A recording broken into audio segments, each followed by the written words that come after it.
군 시절을 경험했던 형제님들은 많이 아실 겁니다. 군대에 가면 선임들이 후임들을 잘 괴롭히는데 그 괴롭힘 중에 이러한 부분들이 있습니다. 하루는 제가 군대에 있는데 저희 선임이 저를 부릅니다. 그리고 주먹을 꽉 쥐어보랍니다. 주먹을 쥐고 눈앞에 대어보라 합니다. 한쪽 눈을 감고 대니 이렇게 됩니다. 그리고 물어봅니다. 뭐가 보이냐? 아무것도 보이지 않습니다. 그러면 선임은 얘기합니다. 그게 내 미래다. 화가 나는 겁니다. 내 미래를 왜 네가 결정하냐? 하나님이 결정하지. 막 이런 속마음이 있습니다. 그러면서 군대에서 많은 선임들이 후임들에게 그렇게 하는 말들이 못마땅했습니다. 그래서 속으로 결정했습니다. 야, 나는 그렇게 안 할 거다. 그리고 후임이 옵니다. 그래서 어느 날 후임을 데리고 이제 한낮에 밖에 나갑니다. 그리고 눈을 감으라 합니다. 눈을 감았습니다. 후임이. 그리고 하늘을 보라 합니다. 하늘을 보고 눈을 뜨라 합니다. 눈을 뜨는 후임에게 물어봅니다. 야, 뭐가 보이냐? 너무 눈이 부십니다. 그게 내 미래다. 예수 그리스도를 믿음으로 구원받은 사람들은 하나님의 통치를 받는 하나님의 사람들입니다. 우리는 예수 그리스도를 믿음으로 사망의 나라에서 생명의 나라로 옮겨졌고 더 이상 죽음에 끝나는 인생들이 아니라 영원한 하나님의 나라에 가며 하나님의 다스림을 받는 하나님의 사람들이 되었습니다. 그러기에 하나님의 사람들에게는 세상의 법과 다른 통치가 있습니다. 바로 하나님의 통치입니다. 그래서 하나님의 사람들이 원래 예수 그리스도로 말미암아서 그분의 사랑 안에 그 하나님 나라 가운데 하나님 통치를 받을 때는 우리 삶 가운데 다름이 있습니다. 그런데 우리 삶 가운데 모든 영역들이 하나님 나라의 통치가 가득한 것은 아닙니다. 왜냐하면 여전히 이 땅은 죄와 사망 가운데 매여 있기 때문입니다. 우리가 살고 있는 삶의 모습을 생각해 봅니다. 이 땅의 삶의 모습이 하나님의 통치를 받는 삶의 모습인가? 정부가 조사한 설문조사에서 국민의 73%는 대답합니다. 우리 사회는 공정하지 않다라고 합니다. 계속되는 대형 참사가 일어나고 있고 남북 간의 긴장 가운데 북한의 무력 도발은 여전하며 핵 위험이 눈앞에 있습니다. 코로나는 끝나지 않고 장기화되고 우크라이나 전쟁과 원자재 가격 상승, 세계적인 금리 인상으로 경제의 위기는 더 가속화되었습니다. 가진 자와 가지지 못한 자의 이런 차이는 더 커지고 청년 실업은 증대하고 주택 문제는 가득합니다. 정규직과 비정규직의 갈등이 있고 마약까지 유행하며 0.8이라는 세계 최저출산을 기록하는 인구 절벽은 우리의 현실이 되었습니다. 그리고 이러한 나라의 위기 속에서도 진보와 보수 갈등 이념들은 여전하며 엎친 데 덮친 격으로 폭염, 폭우, 기근, 재난 이런 기후 위기가 우리의 눈앞에 현실로 다가옵니다. 이런 거국적인 현상을 바라보지 않아도 우리의 삶의 모습을 바라봐도 그럽니다. 여러분, 우리는 하나님의 통치를 받는 하나님의 사람들입니다.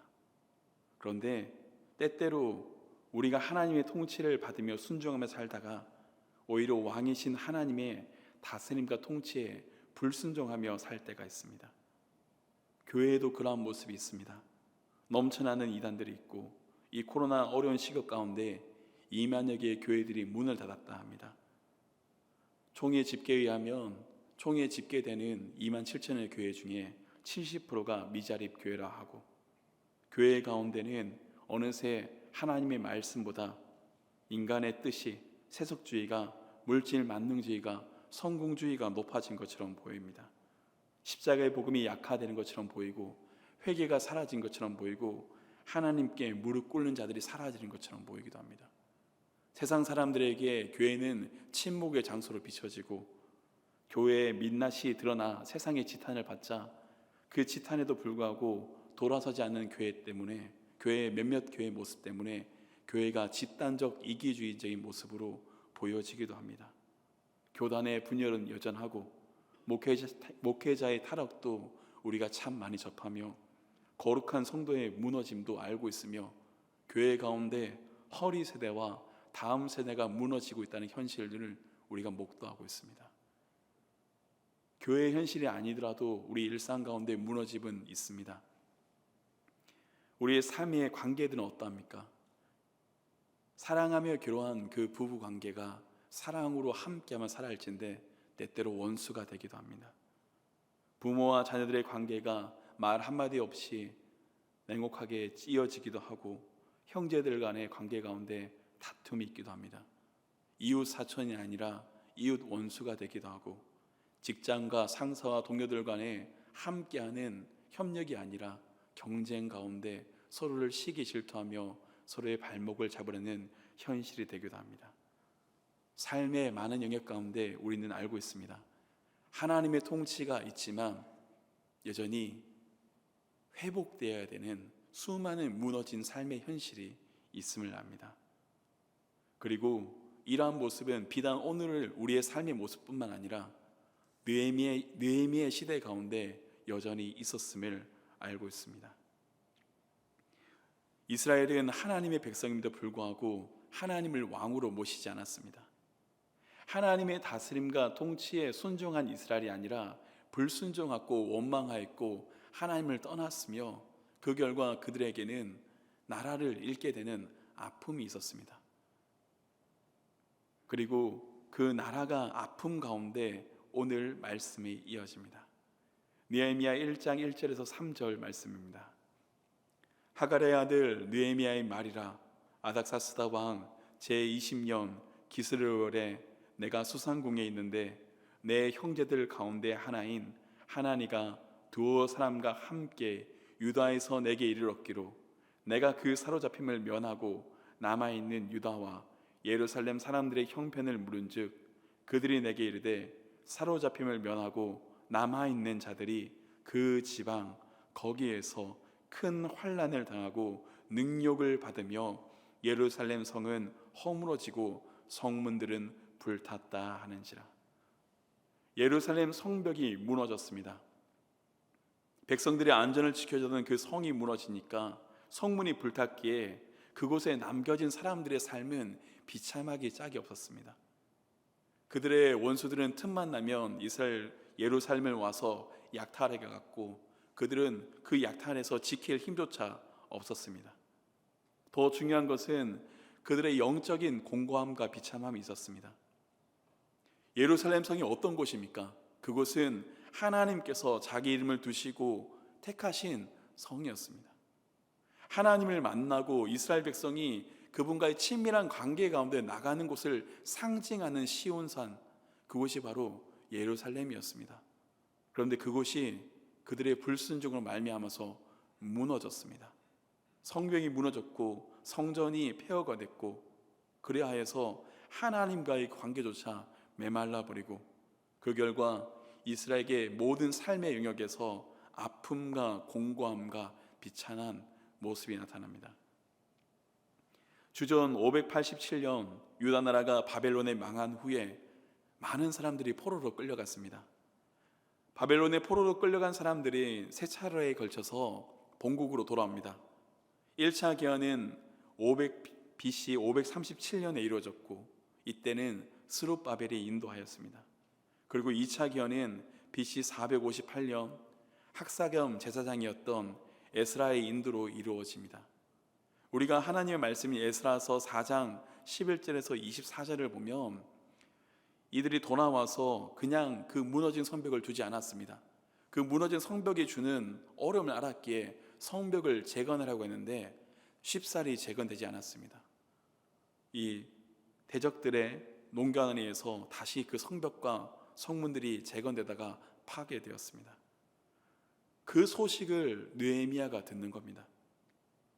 거기에 남아있던 사람들이 여전히 이방 사람들의 공격과 약탈을 막아내기 어렵고 큰 고통에 시달리고 있고 하나님께 예배조차 할 수 없는 현실임을 듣고 있었던 것입니다. 느헤미야라는 그 이름의 뜻은요, 여러분, 여호와께서 위로하신다라는 뜻입니다.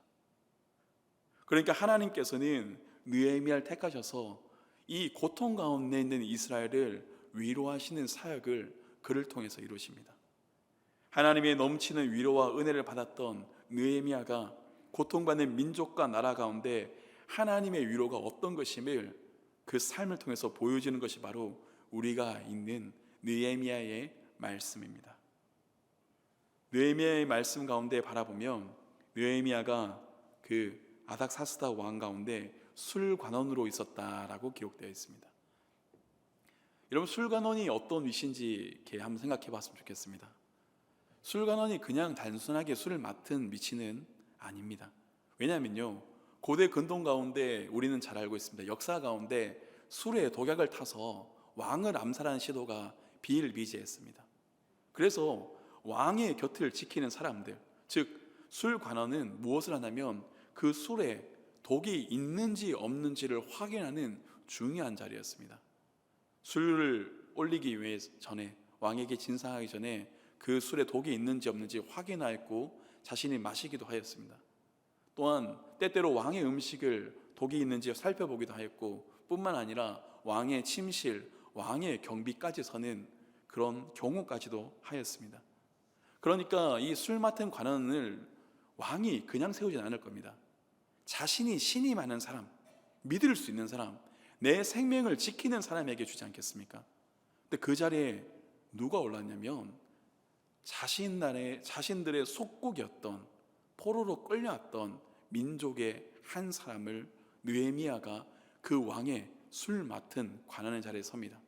왕에 가까이 있으면서 때로 왕의 친구가 되기도 하고 왕과 함께 국사를 의논하기도 한 그 중요한 자리에 하나님께서 느헤미야를 세우신 것입니다. 하나님께서 왜 느헤미야를 이렇게 세우셨는가? 저는 하나님의 계획이 있다고 바라봅니다. 이미 하나님께서 이스라엘을 회복할 계획을 두시고 계셨습니다. 고통 가운데 그들을 두시지 않기를 원하셨고 느헤미야를 통해서 하나님께서 회복하기를 원하셨습니다. 그처럼 오늘 저와 여러분의 삶에서도 분명한 하나님의 계획이 있음을 고백합니다. 하나님께서 우리를 통한 계획이 있으십니다. 어떤 계획이 있으실까요?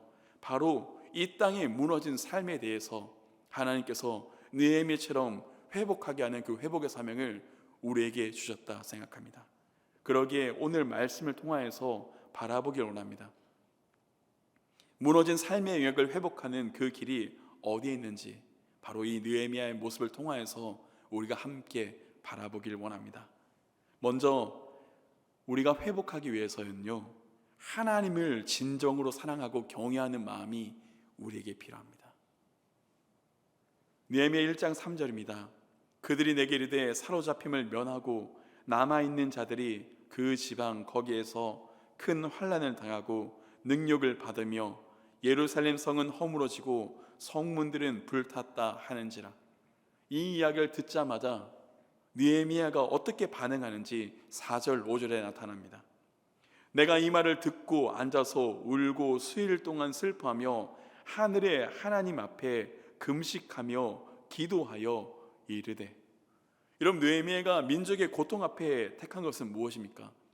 슬피 울며 애통하며 금식하며 하나님께 기도하였습니다.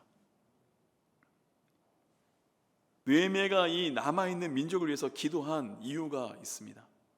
느헤미야에게는 참 찢어지는 아픔이 들어온 것입니다. 왜냐하면 여러분, 예루살렘 성이 회파됐다는 것은 그 이방 민족들에게 예루살렘을 다스리는, 즉 이스라엘 믿는 하나님이 아무것도 아닌 것처럼 보여지는 현실이 된 겁니다. 그 당시 고대 근동의 사상처럼 그들의 전쟁은 단순하게 민족의 전쟁이 아니라 그 민족이 믿고 있는 신들의 전쟁을 대변한다는 생각들을 가지고 있습니다. 그러니까 그들이 정복한 민족의 신은 힘이 없는 존재일 뿐입니다. 얼마나 힘이 없으면 자신의 성전조차 올바로 세우지 못합니까? 이렇게 하나님의 이름조차 땅에 떨어진 시대가 된 겁니다. 하나님을 경외하는 느헤미야에게 얼마나 마음이 아팠겠습니까? 여러분, 우리는 성경 가운데 늘 보고 있습니다. 하나님의 말씀은 하나님과 이스라엘 백성들의 관계가 어떠함을 보여줍니다. 하나님과 하나님 있는 우리들의 관계가 어떠함을 보여줍니다. 그냥 관계가 아니라 왕과 백성의 관계입니다. 그냥 관계가 아니라 아버지와 자녀의 관계입니다. 여러분, 아버지와 자녀의 관계에 있기 때문에 생각해 봅니다. 아버지의 영광이 자녀의 영광이 됩니다. 당연합니다. 그렇지만 그 반대의 경우도 있습니다. 자녀의 수치가 아버지의 수치가 되는 겁니다. 백성의 수치가 왕의 수치가 되는 겁니다. 바로 이스라엘의 불순종으로 말미암은 그들의 수치가 하나님의 이름이 땅에 떨어진 아픔이 된 것입니다. 이를 너무나 잘 알았던 에스겔 선지자는 에스겔 36장 20절과 23절에 이를 이렇게 표현하였습니다. 그들이 이른바 그 여러 나라에서 내 거룩한 이름이 그들로 말미암아 더러워졌나니 곧 사람들이 그들을 가리켜 이르기를 이들은 여호와의 백성이라도 여호와의 땅에서 떠난 자라 하였습니다. 여러 나라 가운데서 더럽혀진 이름 곧 너희가 그들 가운데서 더럽힌 나의 큰 이름을 내가 거룩하게 할지라. 느헤미야가 있는 형편이 어떠함을 우리는 계속해서 생각해 봅니다. 하나님의 백성, 하나님의 자녀인 유다의 백성들이 말할 수 없는 치욕과 멸시와 능욕을 당하고 있는 현실을 알고 있습니다. 그들이 있는 그 도시를 보호할 성벽조차 재건할 힘이 없는 상태입니다. 아무런 미래가 없는 상태입니다. 그런데 그 현실 앞에서 느헤미야는요, 하나님께 나아갑니다. 내가 이 말을 듣고 앉아서 울고 수일 동안 슬퍼하며 하늘의 하나님 앞에 금식하며 기도하이르되 하늘의 하나님 여호와 크고 두려우신 하나님이여 주를 사랑하고 주의 계명을 지키는 자에게 언약을 지키시며 긍휼을 베푸시는 주여 간구하나이다. 느헤미야는 애통하며 기도합니다. 여러분, 느헤미야가 이렇게 기도한 것이 왜 그렇습니까? 하나님의 이름이 땅에 떨어졌기 때문입니다. 하나님의 거룩하심이 땅에 떨어졌기 때문이고 하나님을 사랑하는 그 민족의 아픔이 자신의 아픔으로 다가왔기 때문입니다. 눈앞에 있는 상황을 바라보면 절망만이 가득한 상황입니다. 성벽을 회복할 힘도 없고요, 그들은 모일 재산도 능력도 군사력도 없습니다. 눈앞에 보이는 상황은 막막하지만 그러나 느헤미야는 하나님을 경외하며 하늘을 보았습니다. 그리고 우리가 하나님을 바라볼 때, 하늘을 볼 때 흑암이 아니라 하나님께서 우리에게 미래와 비전을 허락하시는 것입니다. 또한 느헤미야는 그 고통당하는 민족들을 보고 참된 중보자의 마음을 가졌음을 말씀 가운데 깨닫게 됩니다. 실은 여러분, 느헤미야가 어떤 상태냐면 이스라엘 민족과 크게 관계가 없는 상태입니다. 흔히 말해서 이민 3세대입니다. 포로로 끌려왔고, 할아버지가 포로로 끌려왔고, 아버지가 그 나라에서 자신을 낳았고, 자신은 그 나라의 3세대입니다.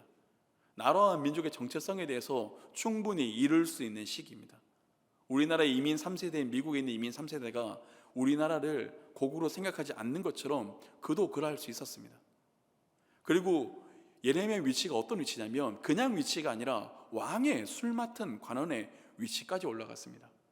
한낱 포로된 자가 그 자리까지 올라갔으니 얼마나 노력하였고 얼마나 신실하게 살았겠습니까? 그를 왕이 인정해서 이제 느헤미야는 평탄하게 살 수 있습니다. 그런데 느헤미야는 그 평탄함을 택하지 않습니다. 오히려 자신의 민족의 아픔에 함께하며 울었다라고 기록되어 있습니다. 느헤미야가 이토록 울었던 것은 그들의 아픔이 보였고 그들의 조국과 동족들의 정말 아파했던 그 상태, 그들의 영적인 상태가 그 눈에 들어왔기 때문입니다. 여러분, 느헤미야의 무너진 성벽을 재건할 수 있었던 그 힘은 이러한 곳에서 나옵니다. 사랑이었습니다. 하나님을 경외하는 마음이었고 민족을 향한 사랑이었고 그 사랑 가운데 그들의 중심을 알 수 있는 마음이었습니다. 여러분, 그러기에 오늘의 삶 가운데 우리에게도 이러한 마음을 가져야 된다 바라봅니다. 여러분, 이 땅의 아픔과 슬픔 가운데 여러분의 마음이 어떠합니까?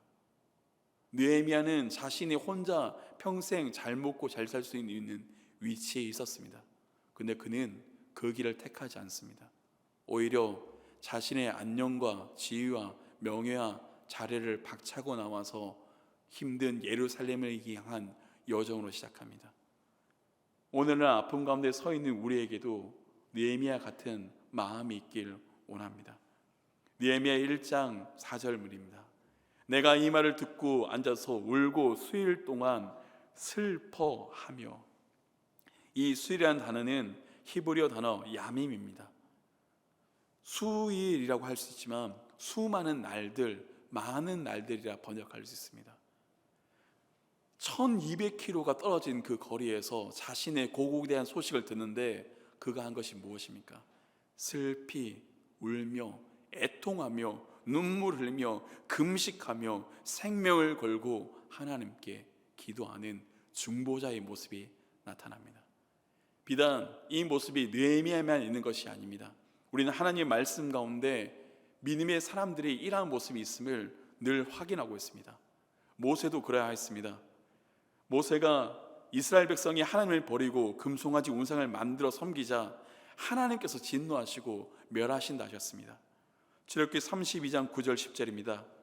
여호와께서 또 모세에게 이르시되 내가 이 백성을 보니 목이 뻣뻣한 백성이로다. 그런즉 내가 하는 대로 두라. 내가 그들에게 진노하여 그들을 진멸하고 너를 큰 나라가 되게 하리라. 이 말을 듣자마자 모세가 무엇을 합니까? 32장 31절 32절입니다. 모세가 여호와께로 다시 나아가 여짜오되 슬프도소이다. 이 백성이 자기들을 위하여 금신을 만들어 싸우니 큰 죄를 범하였나이다. 그러나 이제 그들의 죄를 사하시옵소서.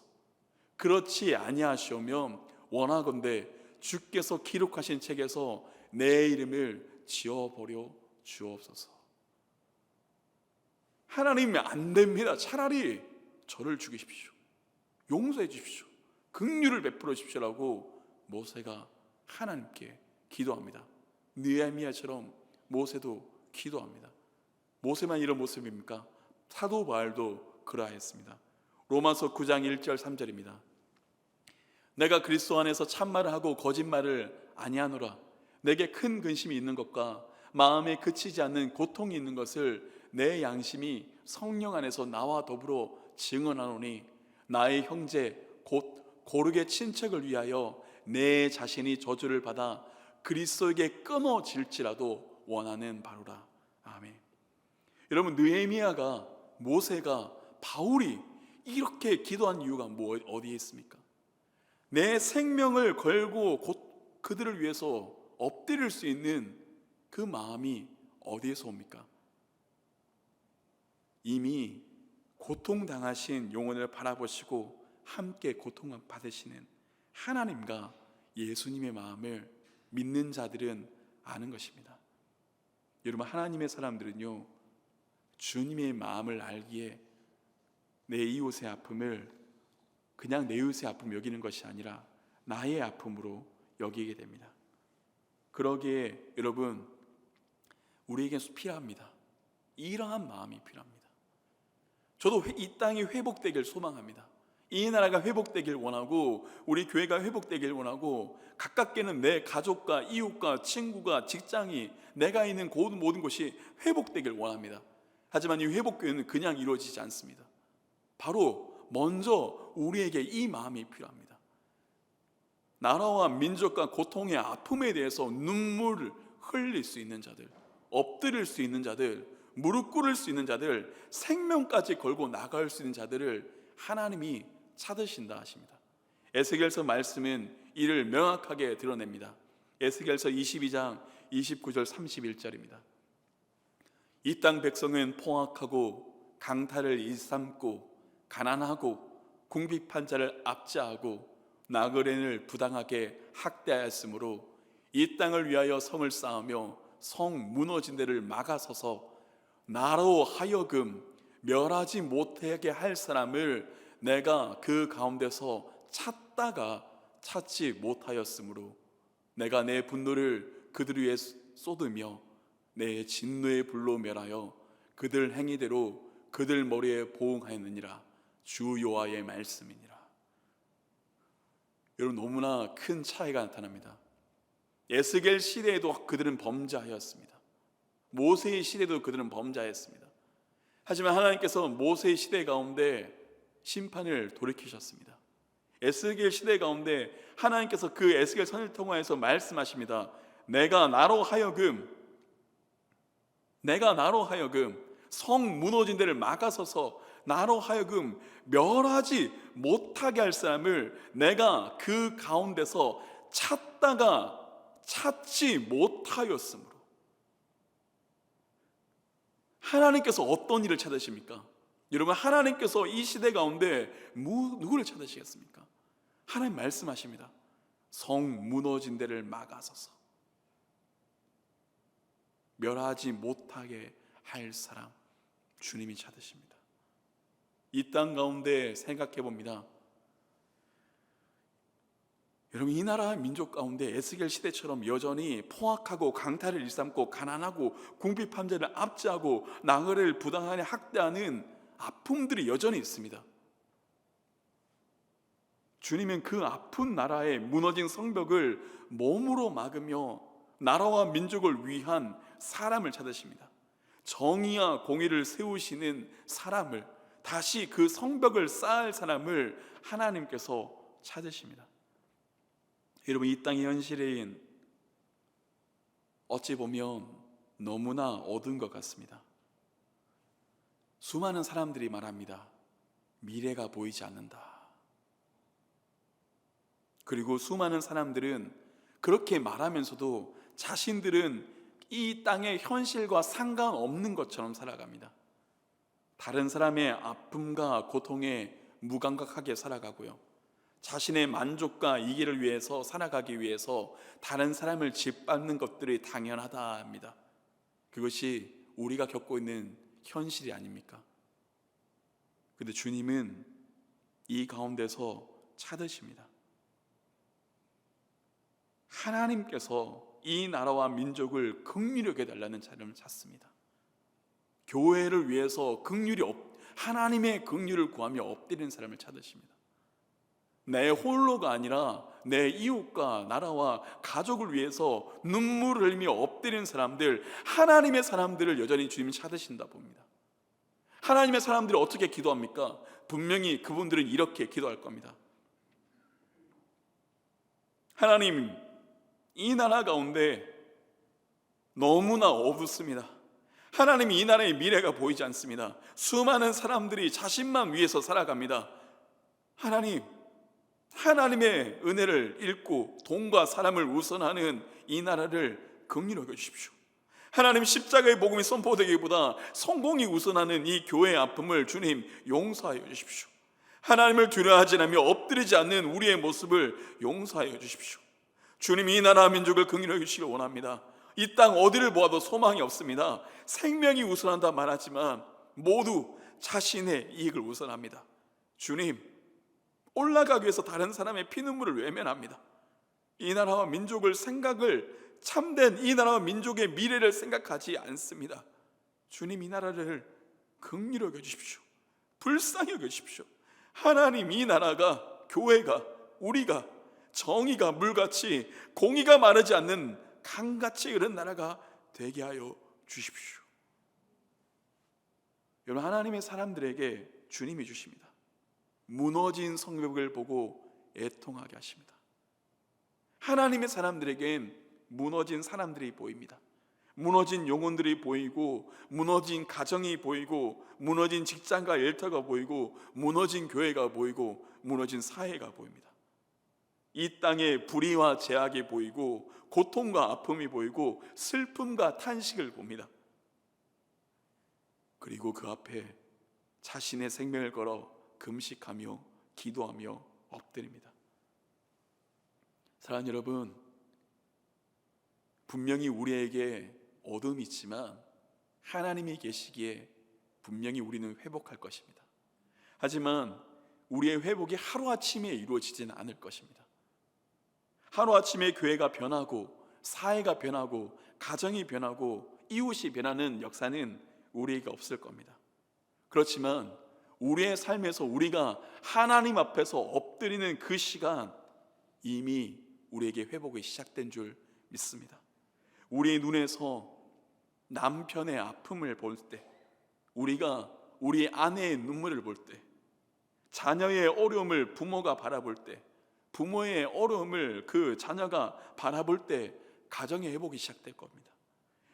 교회를 위해서, 성도를 위해서, 우리의 아픔들을 위해서 서로 바라보며 엎드릴 때 하나님께서 우리 가운데 회복을 허락하실 겁니다. 무너진 성벽은 하루아침에 회복되지 않았습니다. 그들이 끝없이 대적들과 싸워가며 한 손엔 창을 들고 한 손엔 벽돌을 들고 벽돌을 하나씩 쌓아갈 때 결국 성벽은 재건되었습니다.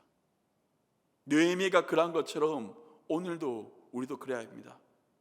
한 손에 하나씩 하나님의 통치를 세워가야 됩니다. 가깝게는 생각해 봅니다. 우리가 있는 가정 가운데 남편이 아내를 위해서 집안일을 할 때, 아내가 남편을 위해 섬겨주고 지지하고 인정할 때 가정의 회복이 시작되지 않겠습니까? 자녀의 아픔을 놓고 토닥이며 그 아픔을 내가 알아보지 못했구나 위로하며 기도할 때 그 자녀의 회복이 시작되지 않겠습니까? 부모의 아픔을 돌아보며 그 자녀가 아버님, 어머님 힘드셨죠? 라고 위로할 때 회복이 시작되지 않겠습니까? 이웃과 삶과 그 아픔을 위해서 우리의 작은 물질과 마음을 나눌 때 하나님의 통치가 이루어지지 않겠습니까? 우리가 직장과 사회 가운데 나를 위해서 올라가는 것이 아니라 함께 올라가게 힘을 쓰고 서로가 서로를 위해서 세워갈 때 믿는 사람들의 모습이 어떠함을 그들이 보지 않겠습니까? 이 나라와 민족 가운데 아픔은 여전히 있지만 그 아픔을 놓고 기도하는 우리가 그 아픔을 위해서 할 수 있는 그 벽돌을 세워나갈 때 하나님께서 이 땅 가운데 새롭게 하시는 은혜의 회복을 허락하실 겁니다. 그리고 오늘 말씀을 붙들고 기도합니다. 하나님께서 이 시대 가운데 하나님의 위로를 전한 자로, 그리스도의 향기를 전한 자로 우리 한 사람 한 사람 부르셨다 고백합니다. 그렇게 기도합니다. 여러분, 주님의 마음 가운데 하나님을 경외하며 하나님께 엎드릴 수 있는 우리가 되길 소망합니다. 다른 내 이웃의 아픔, 민족의 아픔, 다른 이의 아픔, 그것이 나와 무관한 것이 아니라 다른 아픔에 대해서 눈물을 흘리며 긍휼할 수 있는 그런 주님의 마음을 닮은 중보 기도자의 마음을 우리에게 주시길 소망합니다. 그리고 우리 한 사람 한 사람 우리가 있는 삶의 모든 자리에서 하나님과 동행하며 세워나가길 원합니다. 할 수 있는 것이 작을 수 있습니다. 작지만 우리가 작은 그 벽돌 하나씩 쌓아갈 때 우리에게 회복이 시작됩니다. 하나님께서 우리 가운데, 우리 교회 가운데, 이 나라와 민족 가운데 참된 회복을 주시길 주님의 이름으로 간절히 소망합니다.